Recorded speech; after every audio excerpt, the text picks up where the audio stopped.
Welcome everyone, this is Nim Golkar and you're watching the next episode of my motivational series, Munchies for the Mind. Today I'm going to talk to you about a concept called conversational narcissism. Now the scary thing about this concept is that it's a trap, a conversational trap most of us fall into every single day of our lives, without meaning to, and certainly without even realizing that we have fallen into the trap. In the modern age, as we all know, the art of conversation, good conversation that is slowly dying. And the reason for this is that most of us are hungry for attention. We want to be heard, and that's exactly where the danger lies. Whether we are looking at making new friends or trying to find new clients for our business, or simply trying to become the kind of person everyone loves hanging out with, it's crucial, in fact, vital, that we learn to avoid this trap called conversational narcissism. So let me explain this concept with the help of a very simple example. Let's say two young women are having a conversation with each other.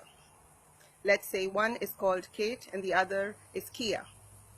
Now Kate begins the conversation by saying, "Last night I had an argument with my boyfriend because he spends all his time with his friends and has very little time for me." After saying this, Kate pauses, and then Kia, who is listening, rolls her eyes and jumps into the conversation by saying, "Oh my goodness, that sounds exactly like my own boyfriend. In fact, last weekend I had an argument with him about a similar topic. Let me tell you what happened." And then Kia launches into this epic, lengthy storytelling about the argument she had with her own boyfriend. Do you see what's happened here at this point in the conversation? Kia has shifted the attention away from Kate and placed it squarely upon herself. And this is one of the most common and one of the most dangerous conversational mistakes ever. Without realizing it, most of us are guilty of the same blunder ever so often. Now, some of the people who are watching this recording might be thinking to themselves, this is not applicable to me because I'm too shy, or I'm an introvert, or I just don't like conversations at the best of times. But it's not about being an introvert or an extrovert. It's not about being bold or shy.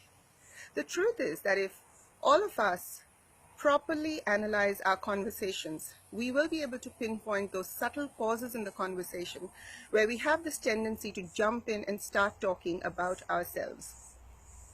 In the example I just gave you, Kia could have avoided the trap of conversational narcissism in a number of ways. For example, when Kate mentioned that she was having an argument with her boyfriend, Kia could have responded with an empathetic statement or question, such as, "Oh, you poor thing. What happened next? Tell me more." Or she could have put a humorous spin on it and said something like, "So was there a clear winner in the argument?" By doing so, Kia would have chosen to continue to keep the attention on Kate instead of hogging it all to herself. Even if Kia had wanted to mention that she had had a similar argument with her own boyfriend, she could have done so by saying something like, "Oh my goodness, that sounds exactly like my own boyfriend, but tell me more, what happened next?" And in that manner, Kia would have cleverly looped the conversation back to Kate and kept the spotlight on the person who had initiated the topic.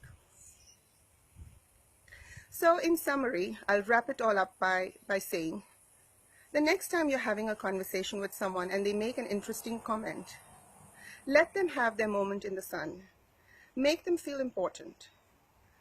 Ask a question or two that compels the other person to explore the topic a little further. Your moment to tell your story will come, but for now, let them have theirs. That's it from me for today. I look forward to seeing you all on the next episode of Munchies for the Mind.